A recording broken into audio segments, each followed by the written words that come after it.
بسم الله الرحمن الرحيم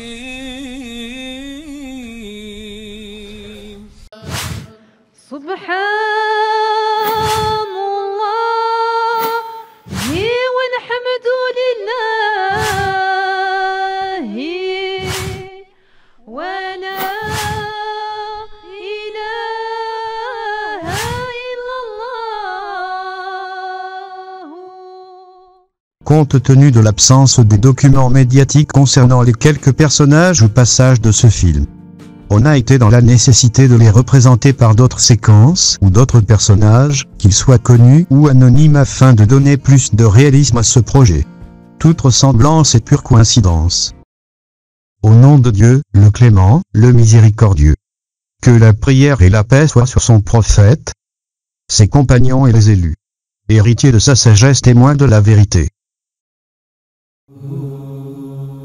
Aborder le sujet de la licéité du chant soufi nous invite à la réflexion sur la nature primordiale de la création humaine. Al-Fitra. Dieu dit: acquitte-toi des devoirs de la religion en vrai croyant, et selon la nature que Dieu a donnée aux hommes en les créant, il n'y a pas de changement dans la création de Dieu. Voici la religion immuable, mais la plupart des hommes ne savent rien. Il est connu que l'homme, par sa nature, a tendance à être attiré vers la beauté. Par le goût, il apprécie la saveur de la nourriture. Par l'odorat, les bonnes odeurs. Par le toucher, la douceur et la finesse. Par la vue, les couleurs, la verdure, l'eau et le beau visage. Et en même temps, il aime, par l'ouïe, le son harmonieux, le chant du rossignol, la parfaite résonance des instruments de musique et toutes les belles voix à côté de ses sens physiques.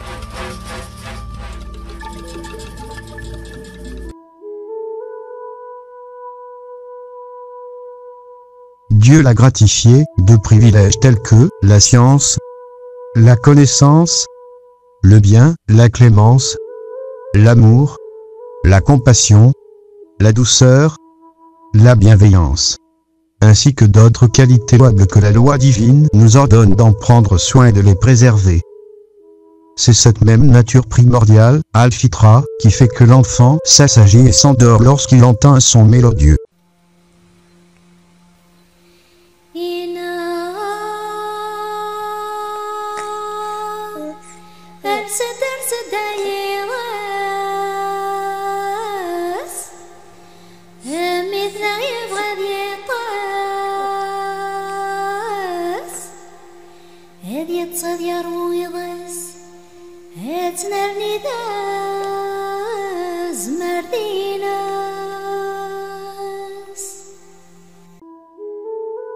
Toutes les recherches et découvertes, anthropologiques et archéologiques ou autres, ont démontré cette relation innée avec la musique qui remonte au début de la création, sinon avant. On demanda à l'imam El-Junayd pourquoi l'homme est-il calme, mais dès qu'il entend le chant il est agité.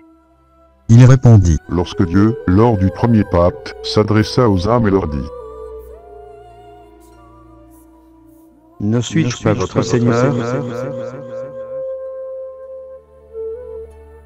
Les âmes se délectèrent de cet appel divin.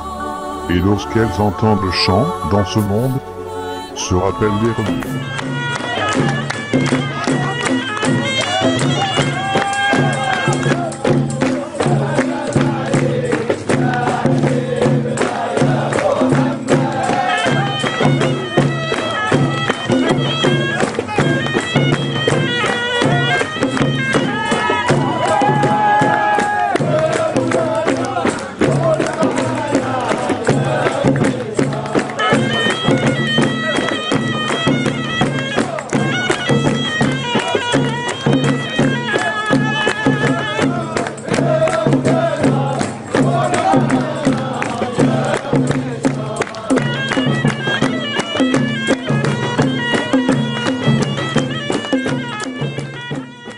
Le cheikh Khaled Ben Tounès dit dans ses livres: dans la Genèse, l'âme étant libre, refusa d'entrer dans le corps d'Adam.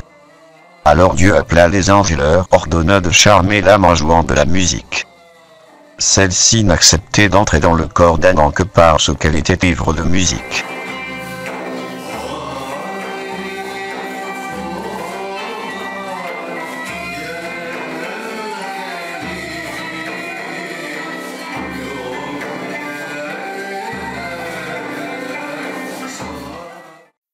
pour cette raison que la musique inspirée a toujours été bénéfique pour nous en rendant à l'âme ce souvenir de l'ivresse vécue dans l'après-éternité.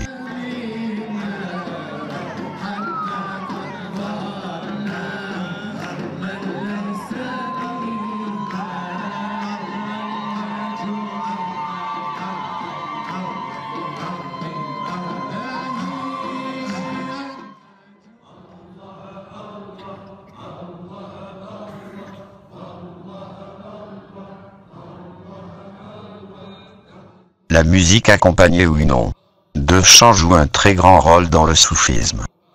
À toute heure de jour, à tout moment de la vie, à toute émotion correspond un sama'a.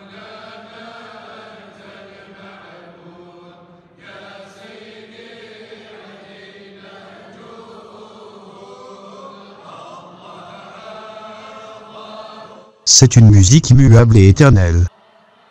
C'est cette musique que le prophète, que la prière d'Allah et son salut soient sur lui, entendit comme des sons de cloche qui précèdent toujours l'avènement du Saint-Esprit avec la révélation.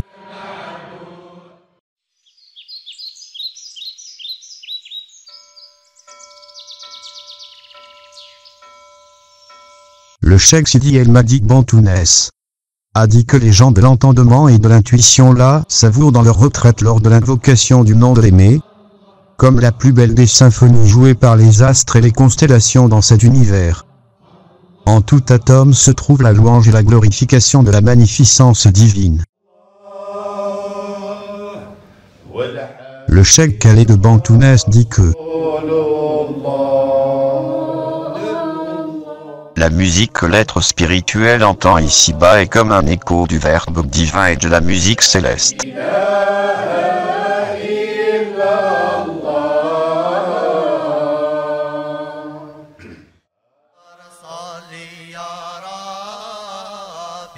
la mélodie de l'univers pour l'être réalisée.